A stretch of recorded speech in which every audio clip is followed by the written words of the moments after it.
Welcome to Supertalk, the podcast that scratches your superhero itch. Just two suburban dads nerding out over superhero stuff on the small screen and the big. Buckle up, people. Enjoy the ride.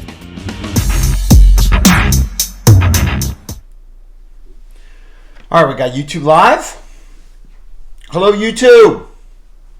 You want to do a Franco Day? Yeah. Hang loose, baby.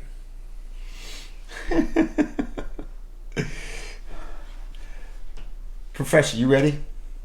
I'm ready. Let me just check one thing real Yes, quick sir. and see if this is back. No, not yet. All right. Let's do it. In 3.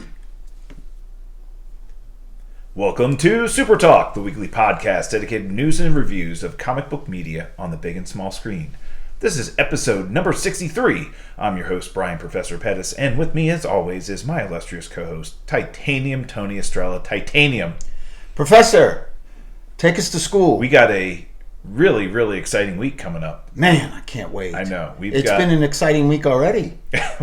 Well, I mean, it was an exciting evening last night. I was gonna say, I can't wait for G.I. Jane 2.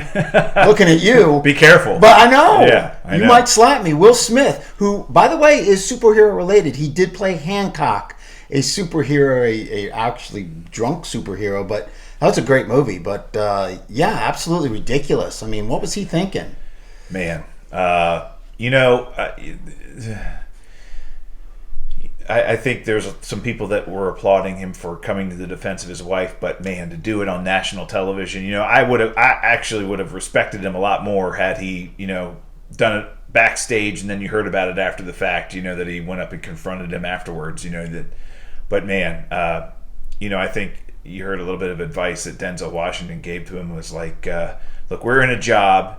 We should be expected to be made fun of and to be picked and prodded at, and, in our finest hour, that's when the devil comes for us. And, yeah. You really got to, bite your tongue and everything else. And, said that if I had heard at the after party he confronted him and punched him at an after party, I'd been like, hey, that's cool. Right. But I agree. On worldwide television in front of everybody, that was kind of crazy. I don't condone violence at all, but it just seems like, this cancer culture, like if you say something against somebody and you don't like it, you have the right to go slap them.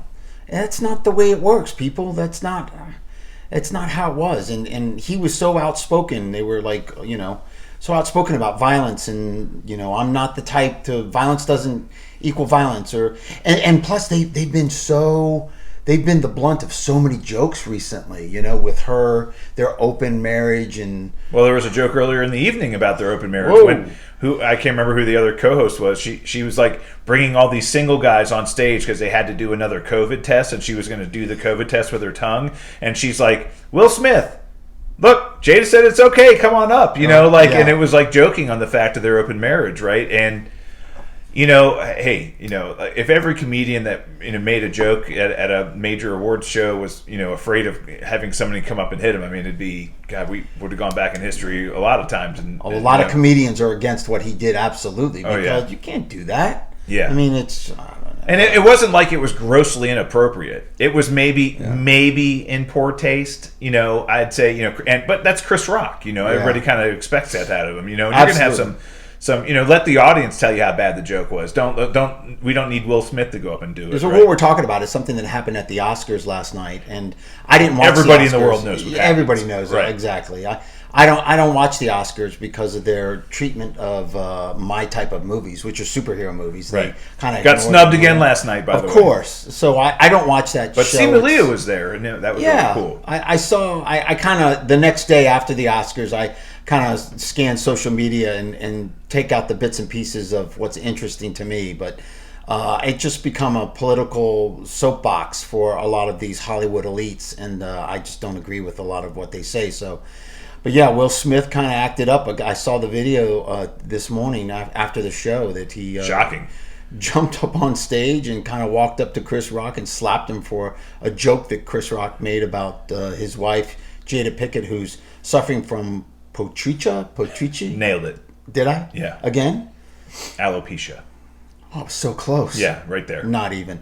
But another guy, I mean, I don't know, whatever. And he made a joke about, I can't wait for G.I. Jane 2. And maybe he didn't know that she was suffering from that or going through that because she had shaved her own head because she was losing some hair. So, but sometimes, one of the ways, and I'm not saying that this is what Jade is doing, but one of the ways that some people find ways to comfort difficulty that they're going through in life is to laugh at it. And that would have been an easy way for, yes, I'm going through alopecia. It's embarrassing. I had to shave my head.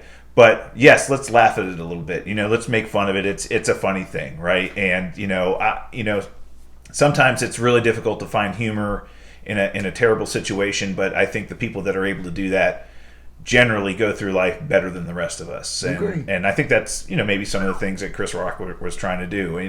And funny enough, the two of them, specifically Will Smith and Jada Pinkett, had boycotted the Oscars a couple years ago during the Oscars so white movement, right? They decided not to go to the Oscars because of the fact that they felt that a lot of the actors and actresses and directors of color were being snubbed at the Oscars. And Chris Rock hosted that year, or he did something. He went up on stage and he said something about them boycotting. Jada Pinkett's boycotting the Oscars. Girl, you're on a TV show. You weren't even invited. That's like me boycotting Rihanna's panties.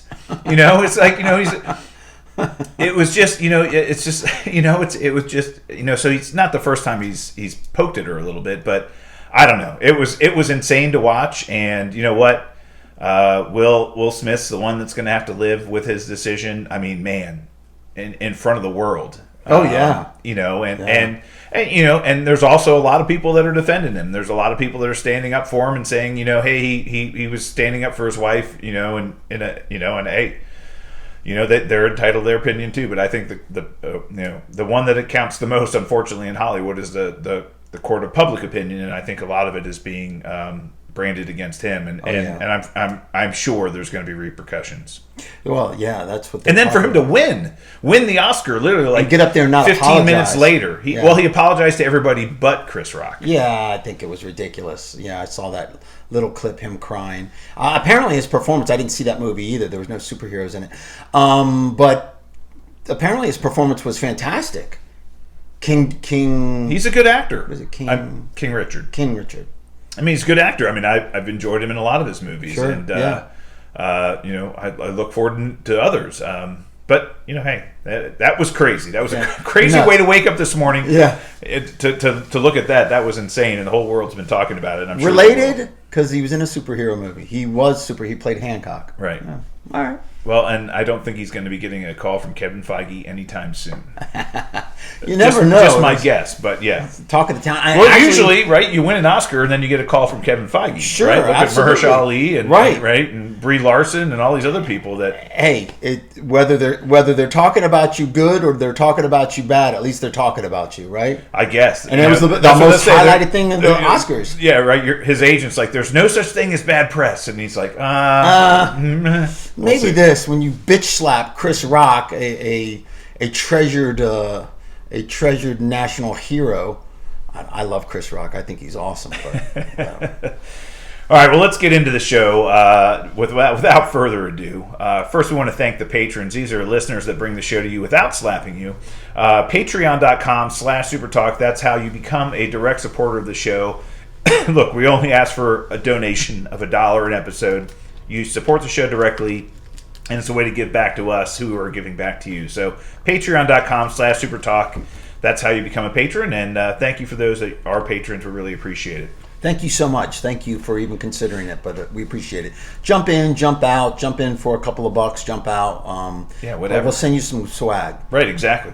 All right, let's jump into the review section, and no new media this week. We'll have a massive review episode next week. Man. Yeah, but I did want to mention one thing quickly on the show, and that's the Halo series that I'll say is tangentially related because there have been Halo comic books, series out there based on the video game.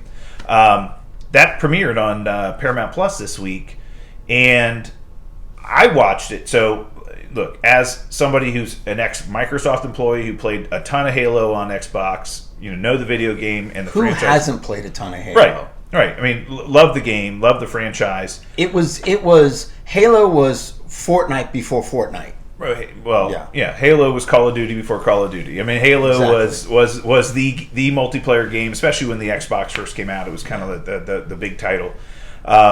Look, I love my Halo, and personally, look, I think if you were expecting this series or something based on the Halo video game, has been a long time coming. People have been asking for a movie or something forever. Some kind of live action. And finally they got it.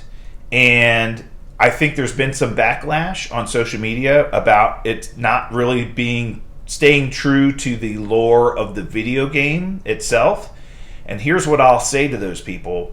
If you just watch the show without thinking about that, judge it that way and then give your opinion. But if you're expecting it to be specifically accurate to the video game lore, you're going to be disappointed. Because frankly, they're doing it for two reasons. They're doing it to entertain, and they're doing it to make money.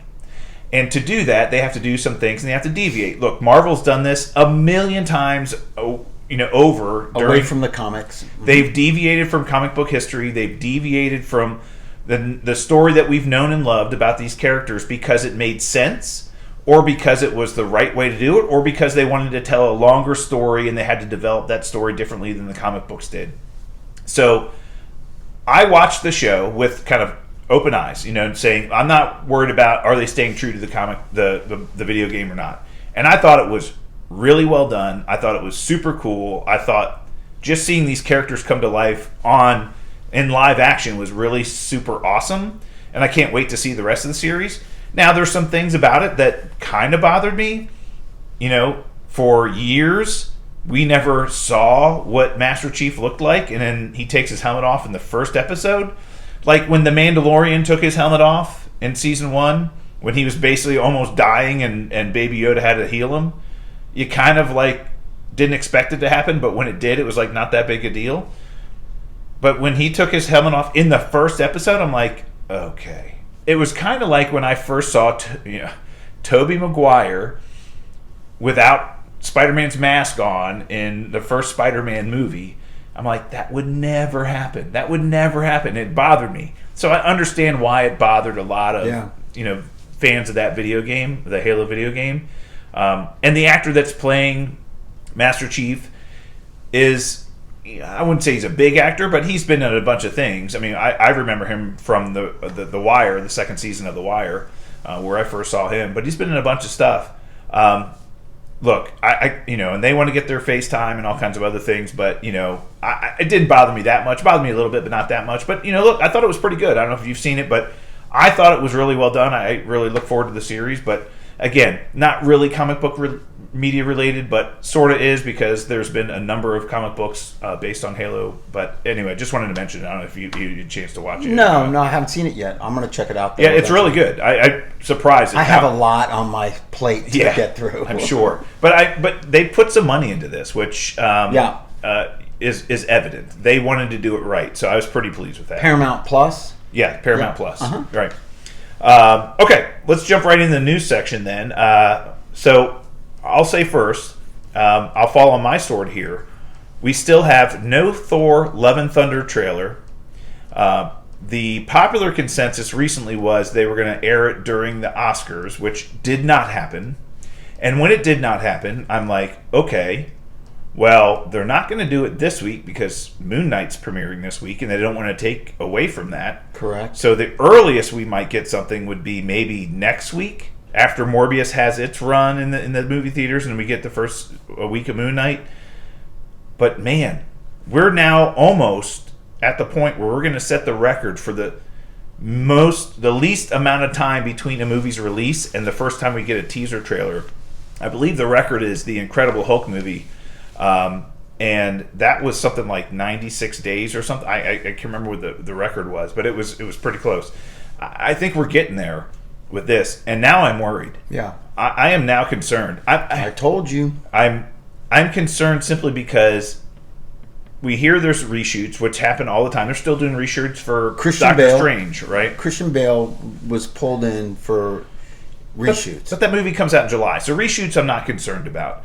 And they're still doing reshoots of Doctor Strange right now, from what we understand. And that movie comes out in May. So I'm not that concerned about reshoots. But the fact that they don't have enough raw footage to put together a teaser trailer, that's concerning to me. Yeah.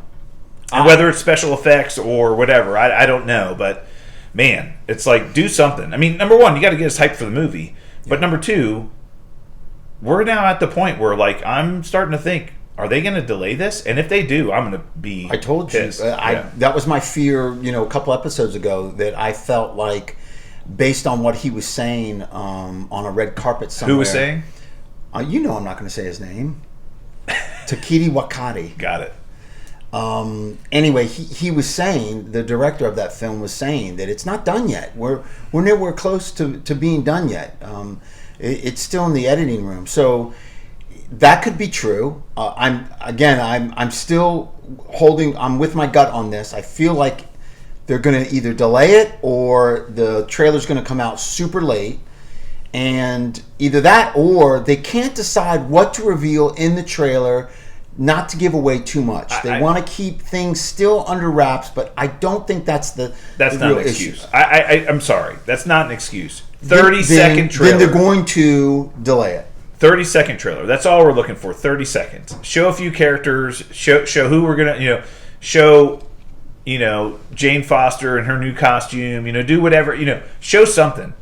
30-second trailer, a teaser trailer. That's all. Even a 15-second teaser. That's all we want. Let's say they decide to come out with the trailer during Doctor Strange, the Multiverse of Madness. Let's say they come out with that. It's going to compete with, because we hear Avatar 2 is going to have a trailer during that movie. It's going to come out like the week of that movie.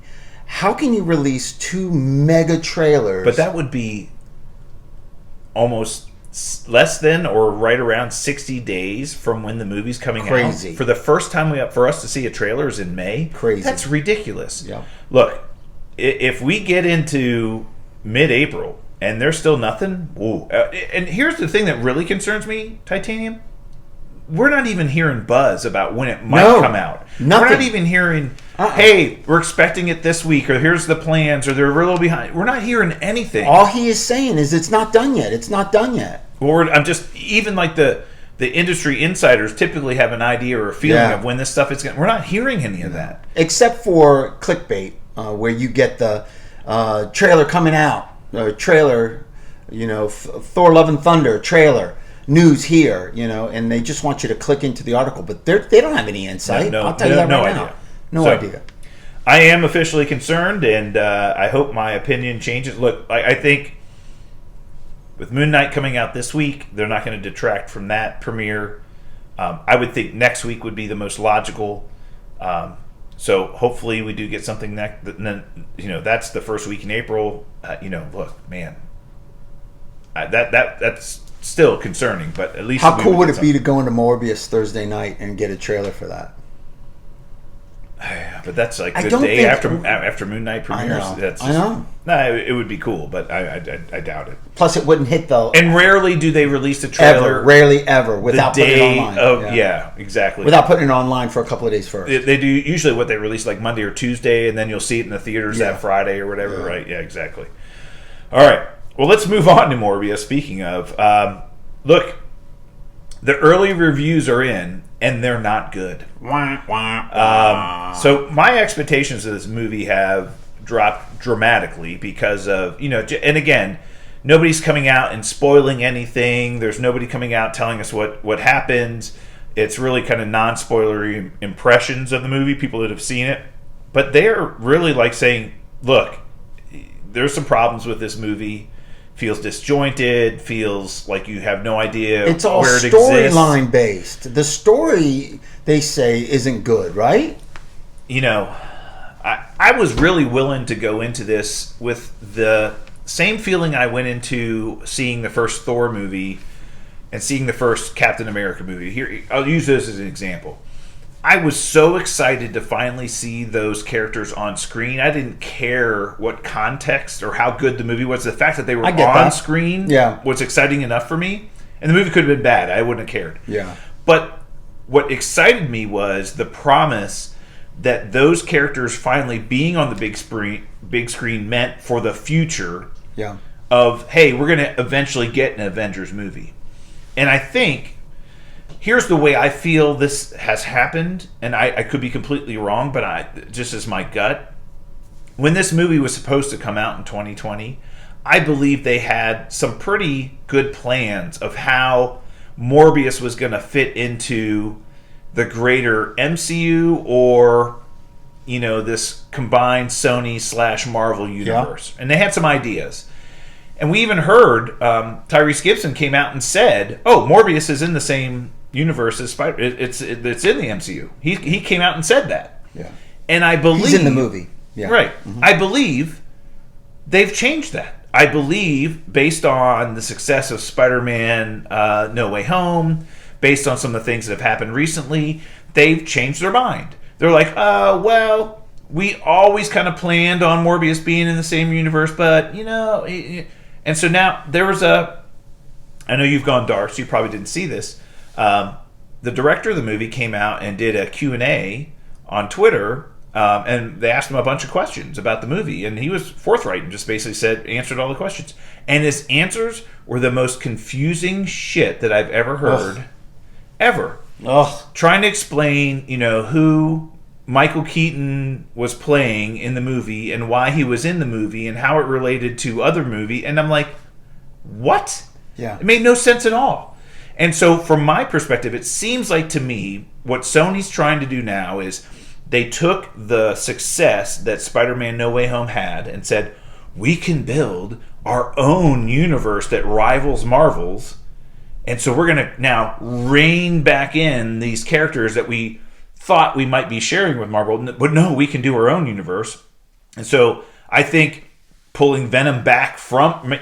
At the end of Venom Let There Be Carnage, Venom was in the MCU. Yeah. And then after Spider-Man No Way Home, they brought him back to his own universe. Why would you do that? He was already here. I mean, you had an excuse of why he was here. Why send him back? Well, they sent him back. And now the director's saying that Morbius exists in the same universe as Venom. And they asked him the question, is there a Spider-Man in that universe? Well, yes, there is. And I believe you're going to find out who that is soon enough. Well, who is it? Well, why are you being so cryptic about it? Is it Tom Holland? Is it maybe Andrew Garfield's universe? Is it maybe Miles Morales? Who knows? I mean, the fact that they're doing this kind of like arbitrary world building and not developing anything and not really giving anything away, I think we will enjoy the performance of Jared Leto. Yeah. I think we will enjoy some of the special effects. I heard there's some issues with some special effects. Right, but I think we'll enjoy some of them. How could there be issues? He looks amazing. Right, exactly. But the fact that we don't know where this is going to That's end the big up issue. Going at some point in time, it sounds like to me with Venom, Morbius now in that same universe, and ultimately now Kraven the Hunter is probably in that universe too, that they're now world building their own Sony Spider-Man universe. Spider-Verse, yeah. And creating Madam Web, and they're going to do their own Sinister Six and all this other, and they're just going to make trying to rival the MCU with their own stuff. It seems like they're hoarding now. And look, they had a path for success. Just share with Marvel, play in the same sandbox, we'll all be happy. But it seems like now they've changed their mind, and I have a feeling we're gonna walk out of the theater Thursday night disappointed. I hope you're... And I know nothing about the end credit scene. I know there's two of them. I know nothing about them, but I've heard they're both like sleepers, like eye rolling. Yeah, like oh really? The cheap, cheesy. I heard that too, but I heard they're eye rolling. Nothing about it. I know nothing about it. I'm going to agree with you 100%. I have heard that the story is clunky. It's not fluid. There's no clear direction of the future, which is a huge problem. They've had 2 years, and I think 2 years. Within those 2 years, I think corporate executives have put their fingers in this pie and ruined it. I truly believe You know who? that's My what's favorite going on. person. Amy Pascal. That The crazy witch lady, she's awful. And and how I did can't. they I not can't cast blame it all her on in her. Agatha? I can't. Oh, by the way, I heard that another famous comedian, a female comedian, is coming out of retirement to be in Agatha. Oh, really? Yeah, that'd be kind of cool. Anyway, I don't want to blame it all on her because Jeff Johns, he had his play in Wonder Woman 84 and completely destroyed that. So he would have had a very bad game. That's what I'm going to chalk it up to.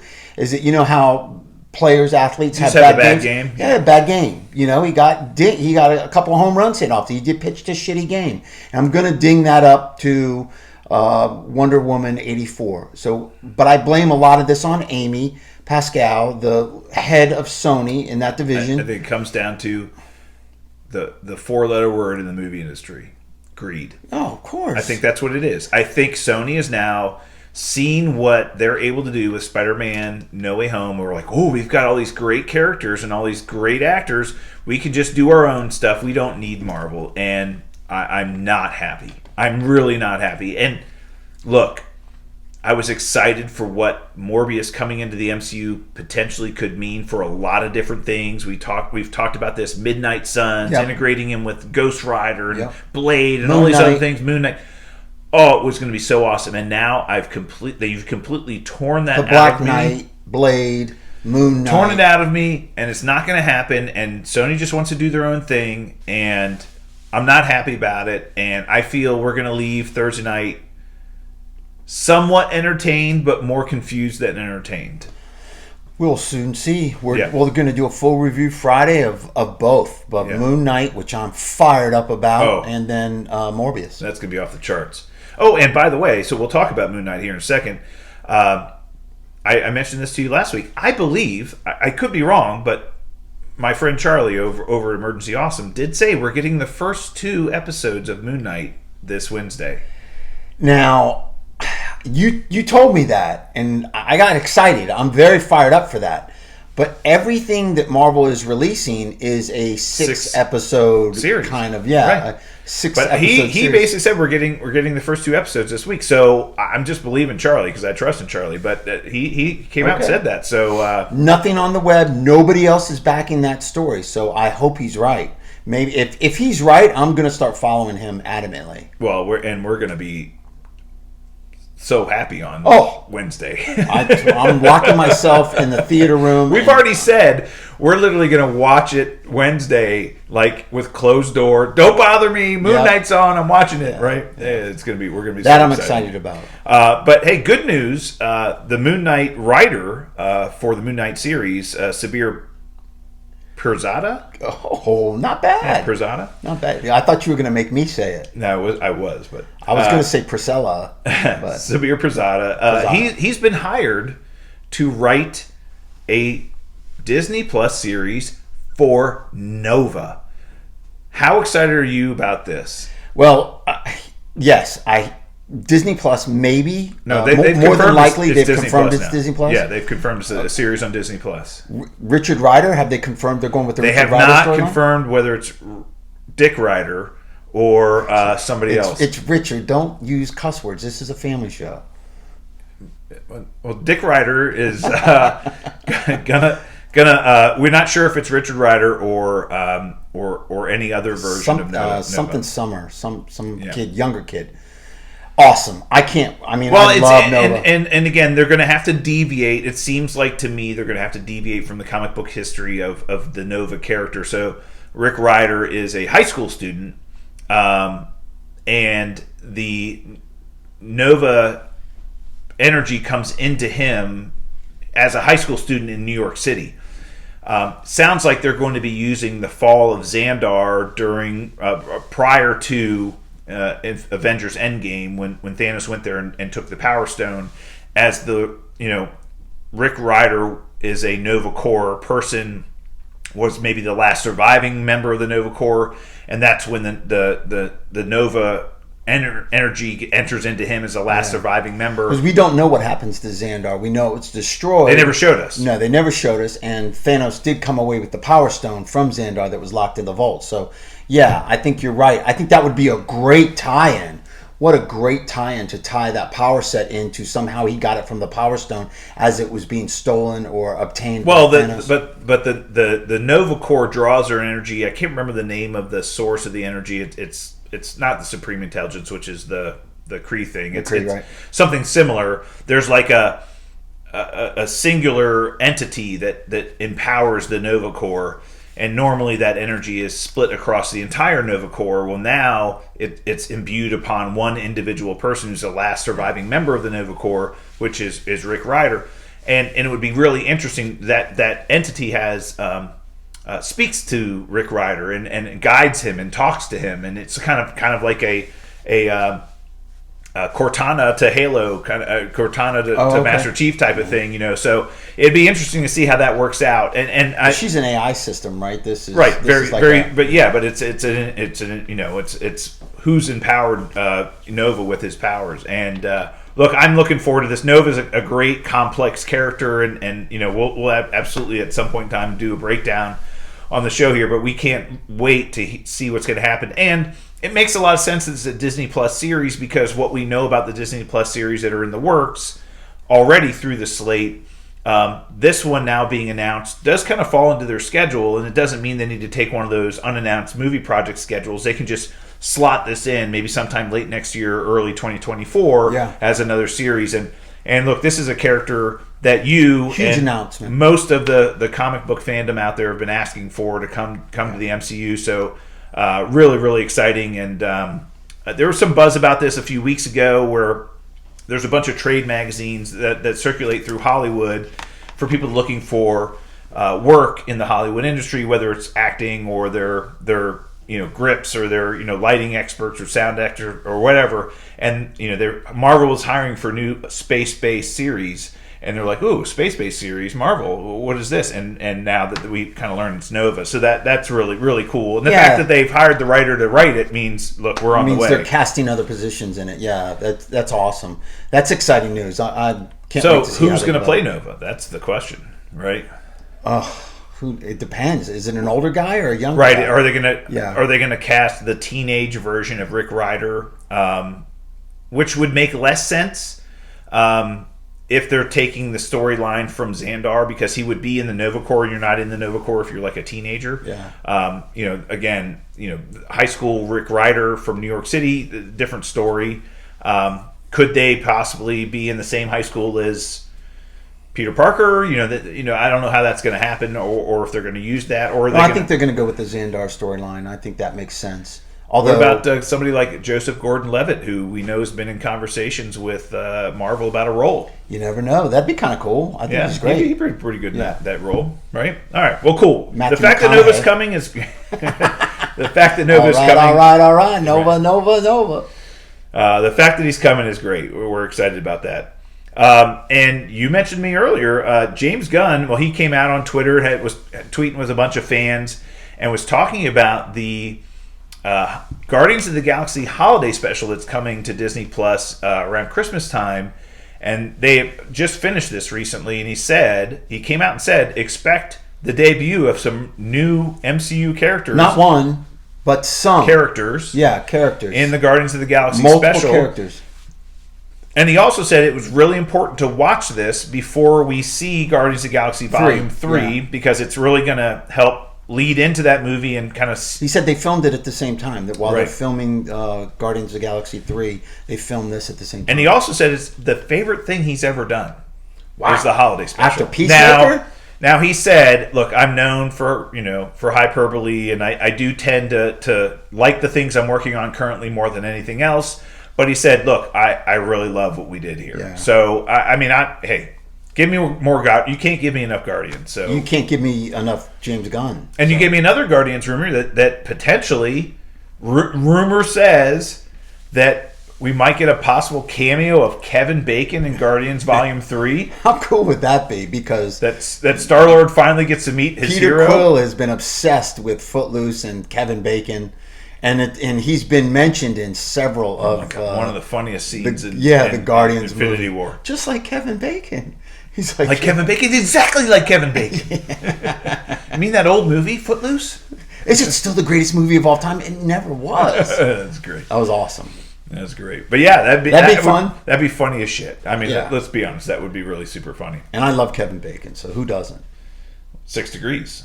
Yeah. Right. All right. Well, let's jump into our topic of the week this week. That's brought to us by our friends over at Studio GG Studios, home of the man band, Corn on the Cob, all the way from South Carolina. Yes. Studio GG Studios, home of the man band. You lovely bastards. Guys, what are you up to? They just came out with a new video. It's on YouTube now. Go check it out. Called Zia's Parachute Pants. Oh, boy. Yeah.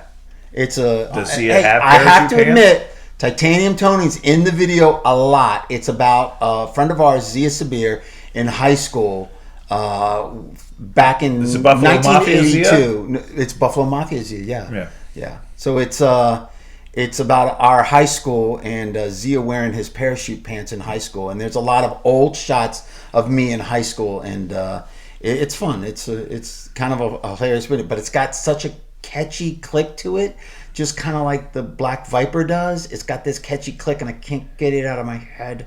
Anyway. All right, well, go check them out. Go to Studio GG Studios YouTube page. We always link their YouTube page in our show notes, so please check them out. They're big fans and help us out a lot, so help them out. Yeah.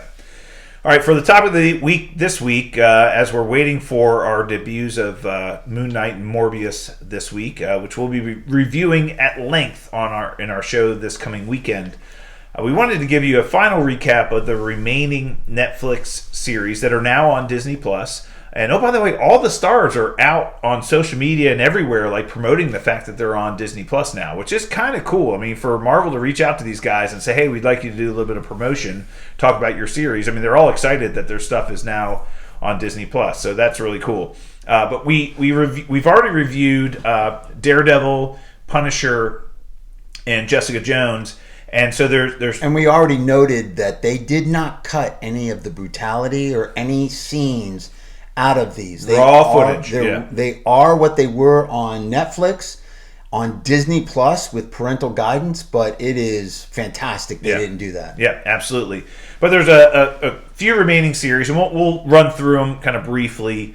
The two remaining individual series, both Luke Cage and Iron Fist, and then we had the kind of team up series, which was the Defenders, which was kind of in between the different series of all the different characters, where they all kind of teamed up together, which, the concept was really cool. The execution was not as great as it could have been, which we'll talk about. That was very nice of you. Yeah.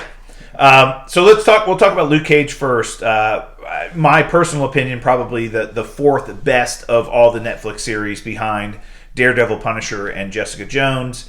Luke Cage, we talked about when we reviewed Jessica Jones, originally appeared in the Jessica Jones Season 1 series as a character. Probably one of the best castings ever. Mike Coulter, awesome. A handsome man who is just big and jacked and strong and a very good actor. I mean, and we'll talk through this. The first season of Luke Cage, the actors and actresses that were part of this series, you could not have put together a roster of better actors and actresses to be in this series. It was off the charts good. So we had Mike Coulter, as we talked about, as Luke Cage. Puzzle pieces, a horrible picture. I'll say for season 1, and we've talked about this at length, Titanium. One of the things that at least most of the Netflix series suffered from is a contractual obligation to fulfill 13 episodes for each season. We've talked about this. And so every season seemed to drag a little bit too long. There were filler episodes. And it just seemed like it took forever to get anywhere in the plot. And it's just like, they would have these filler scenes. And it's like 13 episodes was too long. We saw Marvel deviated from this when we went to Disney Plus. Most of the hour-long episode series are anywhere from 6 to 8 episodes, right? Yep. And, WandaVision was the exception because her, or at least early episodes, were half-hour long, so we had more episodes there. But most of them are 6 to 8 episodes long. That's all you need to tell a story. You don't need 13 hours of, or partial hours of content is a lot. And so they had a lot of space to fill. And I think the best example of this is Luke Cage season 1. We had the first 7 episodes of Luke Cage were off the charts awesome. And then we had... They were good. I wouldn't say they were awesome. They were very good. Well, the last 6 episodes were just like, what just happened? Yeah. It was like we had 2 seasons in one, and you didn't really understand why. But in the first season, so Mike Coulter plays Luke Cage. We had Simone Missick plays Misty Knight, who's a character from the Luke Cage comics as well. Really good casting. She did a fantastic job with this character, and she played this character in both seasons of Luke Cage. All crossed over in the Defender series, yeah. and actually was in Iron Fist season 2 as well. So she was around for a lot as that character, Misty Knight. Mahershala Ali played Cottonmouth Stokes, and this is one of the things that I kind of liked but didn't like at the same time. So in the comic books, there is a group of criminals called the Serpent Society, and they're named after different snakes. And they have different powers, and some of them have like suits that give them powers, and some of them have powers themselves, and one's Cottonmouth, and one's, Diamondback, and one's... So they used the names of these Serpent Society characters in this series, which I thought was a good homage to the comic books, but they weren't the actual Serpent Society characters with the same power set, so it kind of threw me off a little bit, but... Mahershala Ali played Cottonmouth, who is a gangster. He's and the whole series takes place in Harlem, but he runs a nightclub in Harlem and basically is in charge of an organized crime gang in Harlem. Thea Rossi plays Shades Alvarez. Shades is another character from the comic books as well. And then later on in the season, we had Eric LeRae Harvey plays Willis Stryker, codenamed Diamondback. And then Alfre Woodard was in the series, and she plays Mariah Stokes Dillard, who's Diamondback's cousin. And she is a councilwoman, I believe, for Harlem. Yeah, politician. Mm-hmm. So when we get to Luke Cage, we find out he's an escaped convict. He's on the run. He's kind of like leading this quiet life. He's working he works in a barbershop, sweeping the floor during the day, and he works in the nightclub, which is called Harlem's Paradise, which is owned by Diamondback. Works there washing dishes at night. But he's trying to lay low because he's an escaped convict and doesn't want anybody to know where he is and who he is. But eventually we find out that Cottonmouth is trying... he's got this gang-related stuff going on. A couple of his people decide to go against him and try to steal money from him. He retaliates against them, and ultimately there's a big shootout at the barbershop, and Pops, who owns the barbershop, ends up getting killed, and Luke Cage goes on a rampage and decides, hey, this is time for me to go into action. And for those not familiar with Luke Cage and his powers, he is bulletproof. He has... incredibly strong skin, basically makes him effectively bulletproof. He's also have super strength. Super strong. Yeah. Like super strong. Yeah. We do find out through season 1, there's a point in the first part of the series where Cottonmouth finds out where he's living after he finds out that Luke Cage is actually going after his operations, and basically launches a rocket launcher into his apartment building, and he passes out, and then we get a flashback, and we see kind of the origin of the Power Man character. He was a cop who was framed for a crime and sent to prison. We ultimately find out later that he was framed by his brother. Was sent to prison, and in prison he was nearly beaten to death by Shades and another person in prison. And this is all comic book accurate of how he got his powers. Ultimately, when he's injured, he gets picked up by a doctor, and he had this run-in with one of the prison guards there, and they kind of like clashed heads a lot, like they just did not get along. Well, this doctor who was at the prison was looking for individuals to experiment on, and he sees Luke Cage heavily injured, and he's like, hey, I've got this experimental treatment I'm going to give you that's going to give you a healing factor and allow you to heal more rapidly. And so he undergoes this treatment, and while he's in this tank undergoing this treatment, the prison guard finds out that he's there, and he's like, I'm going to kill this guy, and he starts mucking with the equipment, which ends up accelerating the process beyond what it was originally intended to do. Yeah, and it gave him his superpowers. Yeah. Which gave him, ultra thick and hard skin and super strength. And then he was ultimately able to escape prison because of it. He was able to punch through the prison wall and just walk out. So, and that is, again, comic book accurate of how he got his powers in the actual comic books. So we found out about that. But the first season was really related to him taking down Cottonmouth and his criminal empire. Ultimately, Cottonmouth is killed by his cousin, Mariah, thrown out of a window and then beat to death, basically. And then all of a sudden, after and this was again with Mahershala Ali, and then Mahershala Ali dies in the 7th episode. We're like, what just happened? Yeah. And he was a great villain. Yeah. He was a great character. And all of a sudden he dies. And now there's this new person there, Diamondback, who is all of a sudden shows up and they start fighting. And we're like, where'd this guy come from? We find out it's his brother, and they have this checkered past, and we found out he's the one who framed him and sent him to prison. And then he ends up getting this suit that gives him super strength, and he ends up beating Luke Cage to the point until the suit runs out of power, and then Luke Cage defeats him. And it was it was just the second half of the season was just kind of what just happened. Yeah. Very confusing. Ultimately, the season ends. We did get a cameo appearance by Claire Temple. They have these. They find out Luke Cage is bulletproof, and the only way to stop him is with this special bullet called this Judas bullet. They create this armor-piercing bullet that can pierce his skin, and he gets shot by one, and he's injured. And Claire Temple, the night nurse who was in Daredevil, who was in Jessica Jones, she was in everything. She kind of was the one character that permeated all the different Netflix series. She's trying to help Luke Cage, but she can't operate on him because his skin's so tough. So she's trying to use a scalpel, and the scalpel keeps breaking. She can't get the bullet out of him. They soak him in acid to soften his skin up. Right? Well, they find the original doctor who gave him his treatment in prison. They find him in some shed somewhere, right? And they're like, well, the only way to save him is to have him undergo the treatment again. Yeah. And he undergoes the same treatment again, and it ends up saving his life and heals him.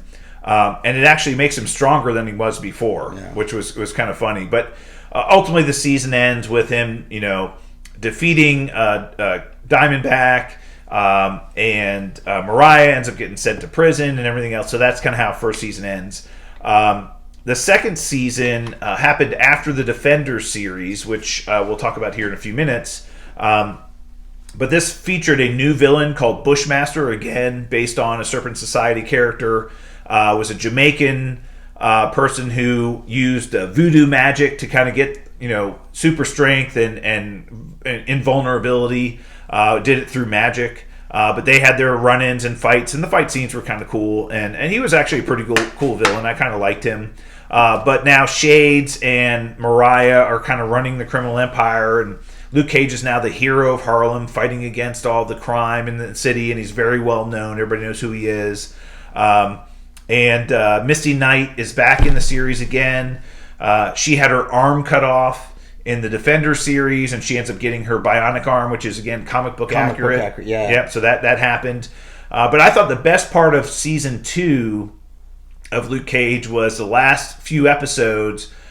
We had Danny Rand, the Iron Fist, cameoed in the Luke Cage series, and the Heroes for Hire team of the two of them started to form, worked together to kind of take down the criminal empire in Harlem. And it was really cool to see the two of those characters working together. The fight scenes with the two of them were awesome.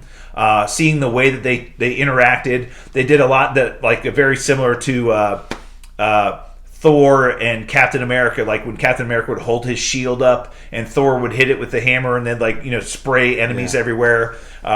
Luke Cage would hold his hand up, and Iron Fist would punch his hand with his Iron Fist, and it would create this massive explosion. That it was really cool to kind of watch all that stuff, and it was really the promise of the Heroes for Hire that we were kind of hoping we would get eventually. And seeing the chemistry and the interaction between the two of them was really cool. But I thought that was a really cool part of that series. At the end of the series, we see Luke Cage. Mariah ends up getting killed in the series. And Luke Cage ends up taking over the Harlem Nights nightclub, becomes like the new power broker in Harlem. And Misty Knight, saying, hey, look, you better not go the wrong way or else I'm going to come after you. And he's like, I expect nothing else. And we were hopeful that we were going to get another series. Well, that was the end of Luke Cage because that was when Marvel kind of canceled the contracts. Yeah. And they never got a third series. And we did get another thing that was really exciting about that in season 2. We did get a lot of the Colleen Wing, which we'll talk about here in a second when we talk about Iron Fist, was in there as well with Misty Knight. The two of them had some good fight scenes together. And they had their own comic book at one point in time in the comics as well called Daughters of the Dragon, which is the two of them while working together as a team, which was kind of cool to see as well. So a lot of throwbacks to the comics, a lot of comic history. And I think that's one of the things Netflix did really well. They did pay homage to a lot of the comic book history of these characters and some of the things that they had. So I thought that was really cool. So that was Luke Cage. We got 2 seasons of that. And now on to Titanium's favorite series in Netflix. No, not even. The Iron Fist series. No. So this premiered in March of 2017, season 2. We got. Now remember what I just said about Luke Cage? How they hit a home run with their casting. Well, this is where they absolutely bombed on their casting. I think he's an okay actor, but I did not like the casting of this whole show. Yeah. So Finn Jones plays Danny Rand, Iron Fist. Finn Jones was, prior to the Netflix series, was probably best known for his portrayal in the Game of Thrones series as something Martell. Can't remember the name of it. Martell is the last name. Okay. But he was in the Game of Thrones series. He was cast in this role. And there was a lot of people, Titanium included, that did not like him in that casting. But what I'll tell you, the one thing I liked about the Iron Fist series was the way that they treated his origin story, which was very true to the comic books.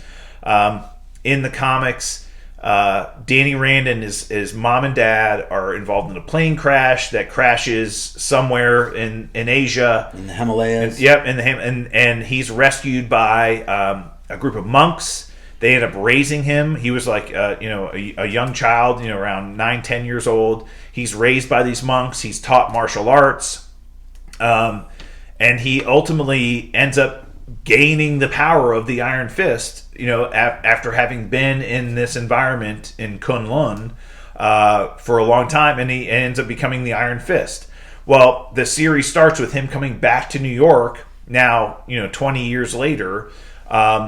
And he comes to find out that his family's company, the Rand Corporation, is now being run by his family's his childhood best friends, the Meacham children. Their father is now running the company, and they're really surprised to see him not only alive but back. Oh my God, he's still alive and he's back and he owns 50% of the company, and what's going on? So they were not happy for him to be back here. But he's kind of like, acts kind of like a homeless person, really doesn't have a lot, to his name because he came from Tibet or wherever he came from, but he owns, a large portion of this massive, corporation. He befriends Colleen Wing, who is running a karate dojo, and she's played by Jessica Henwick, who was most recently in the Matrix redo that was done. She was fantastic. I'll tell you, her as Colleen Wing, the character Colleen Wing, did a great job. And I really enjoyed her character. But, this whole season's about him uncovering the fact that now the Meacham father was responsible for sending, or the plane crash that happened that really was responsible for his parents' death, and the reason he orchestrated the whole thing. Yep, and he even moved into their house, their mansion. Right, was living in the mansion that he grew up in. But yeah, it really was about him fighting against the Meacham family and their control. Colleen Wing, at one point, she's in this like off the record street fights, this underground street fights that she's earning money to pay for her dojo and to keep her rent going for her place of business. And it just, great actress, and nothing against her, but she's like 80 pounds. She's very, and I'm all for, knowing the ways of karate, jiu-jitsu, and all that, but she was fighting some pretty formidable people, and she's going to beat the shit out of them.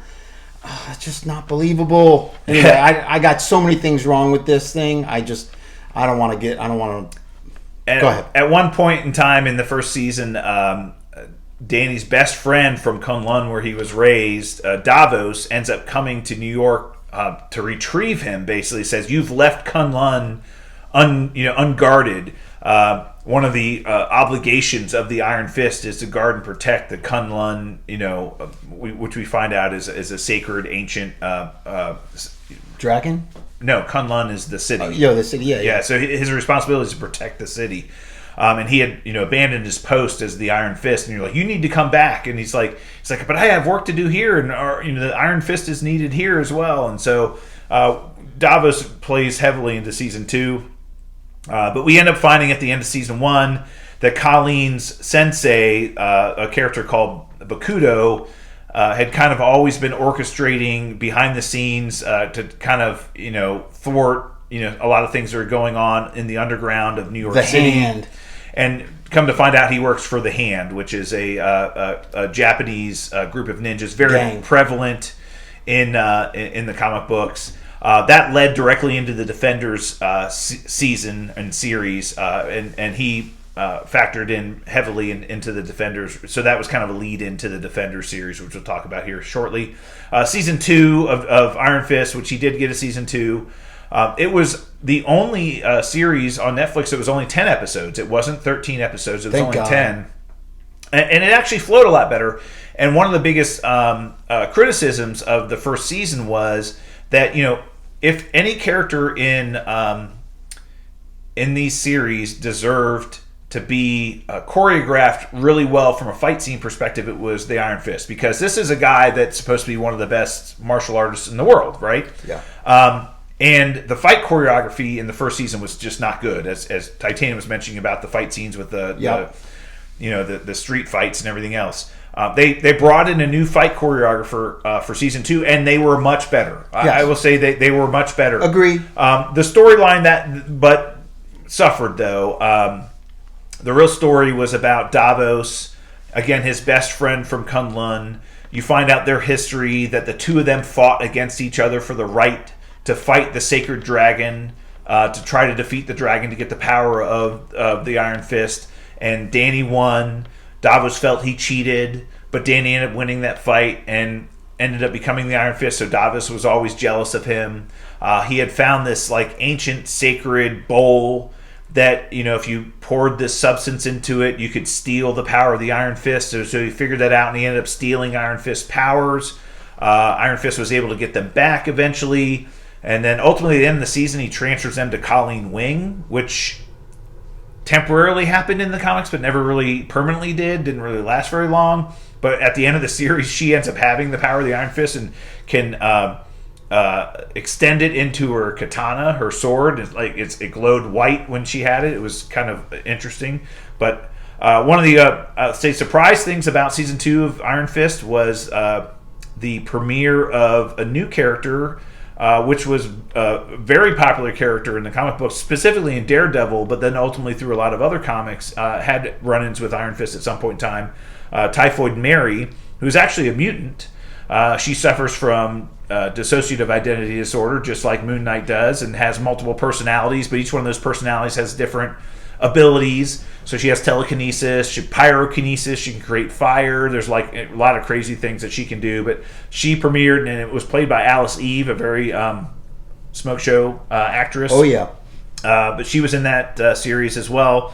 Again, season 2 I thought was a little better than season 1, but again, there was some just inconsistency there, and it was okay. And again, I did like the Colleen Wing character. I thought she did very well, and but again, Finn Jones was just deadpanned, I think, through the whole thing by a lot of different people. Yep. And then we'll briefly mention the Defenders again. This was a series that was the combination of all the different characters: Daredevil, Iron Fist, Luke Cage, and Jessica Jones all got together to fight this one massive threat to the city, which was the Hand that was exposed at the end of Iron Fist season 1. We come to find out that Stick, who is Daredevil's trainer, his sensei, who trained him, had spent his whole life fighting against the Hand. He works for an organization called the Chaste, who their life's mission is to defeat the Hand. And come to find out that the Hand is in New York City, and they had this massive plot, that they're undertaking.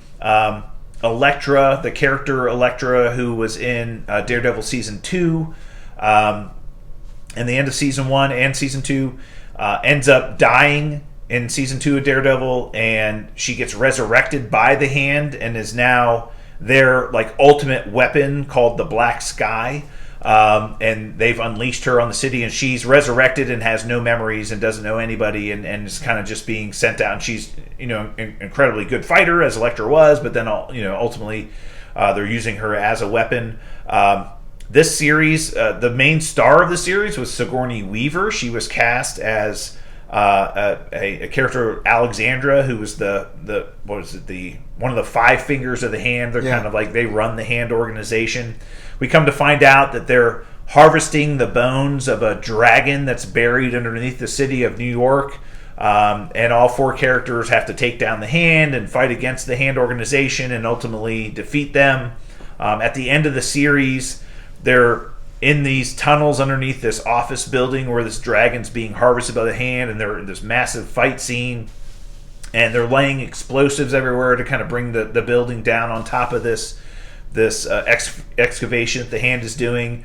And the bombs end up going off with Daredevil in the building, and everybody else had gotten out, and we all thought Daredevil's dead. Oh my God. Right. And then literally the last scene of the Defender series, we see Daredevil lying in a bed and a nun is attending to him, and that was kind of the lead into Daredevil season 3.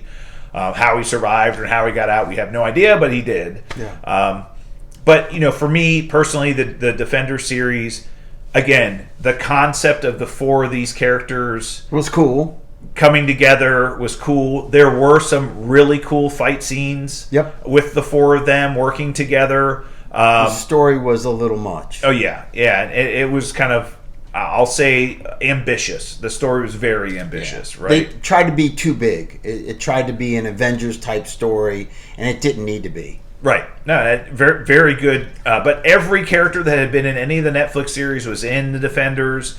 We had the Night Nurse. We had, Misty Knight was there. Colleen Wing was there. They were all... Stick was in it. Everybody was in it. It was really meant to kind of bring them all together. And again, we had, situations of Misty Knight having her arm cut off by Colleen Wing's sensei, and then Colleen Wing, decapitating him, seconds later. It was crazy stuff happened. And again, some of the fight scenes with the four of them, we had some fight scenes against each other early on.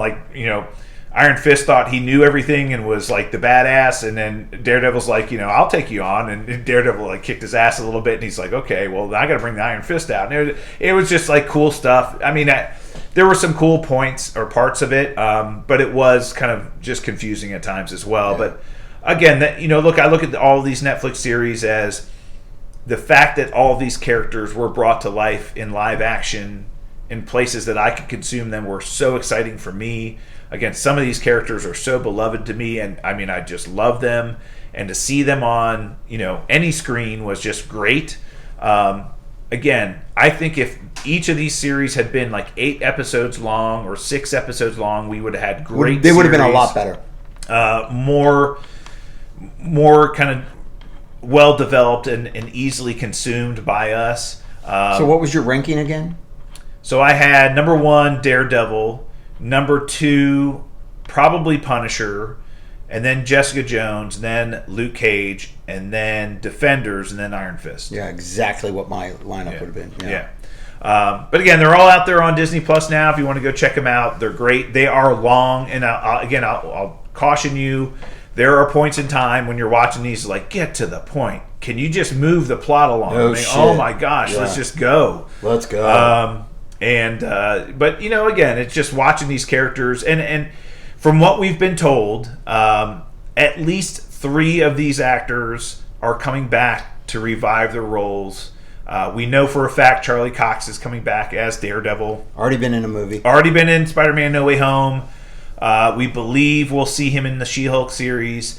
We have a very good feeling he's going to show up in the Echo series at some point in time. And we've been told, rumors are that a Daredevil revival series is in the works for Disney Plus soon. So we believe that's on the docket as well. So we know he's coming back. Rumors are that we might see Jessica Jones in the She-Hulk series as well. Better bet that's going to happen. And then again, we've been told that John Bernthal is coming back as Punisher somewhere, somehow, some way, whether that's in Blade or Werewolf by Night or whatever. I think we're going to see him somewhere at some point in time. And man, he did such a great job with that character. So if they're going to if they're going to have that character anywhere, it's got to be John Bernthal. From my perspective, he was so good. Yeah. So I'm looking forward to that. As far as Mike Coulter and Finn Jones are concerned, doubtful. Yeah. I wouldn't mind they bring Mike Coulter back. He was a really good Luke Cage. He was really good. Both of them were great. Yeah. Yeah. What, not Finn Jones? You didn't think Finn Jones was No, I was talking about Kristen Ritter. Yeah, Kristen Ritter for Jessica Jones. Yeah. And Mike Coulter, yeah. Yeah. So Finn we'll Jones, see. no. Do not. No. All right. Well, that's it. Perfect, Professor. Thanks for the recap. I hear the bell. Let's school's over. Yeah, big episode next week. We're going to be doing our Moon Knight and Morbius reviews this next episode. So look forward to that. But for now, that's it for us. We'll be back next week for more Super Talk. To get in touch with us on social media, hit us up via email at supertalkpodcast@outlook.com or at supertalkpod on Twitter. Until then, stay super, everyone. How can that be? The entire And we're out. class of 1986. And we're out. Luke's not going to be there. Thanks, you too. This is not cool. It's depressing.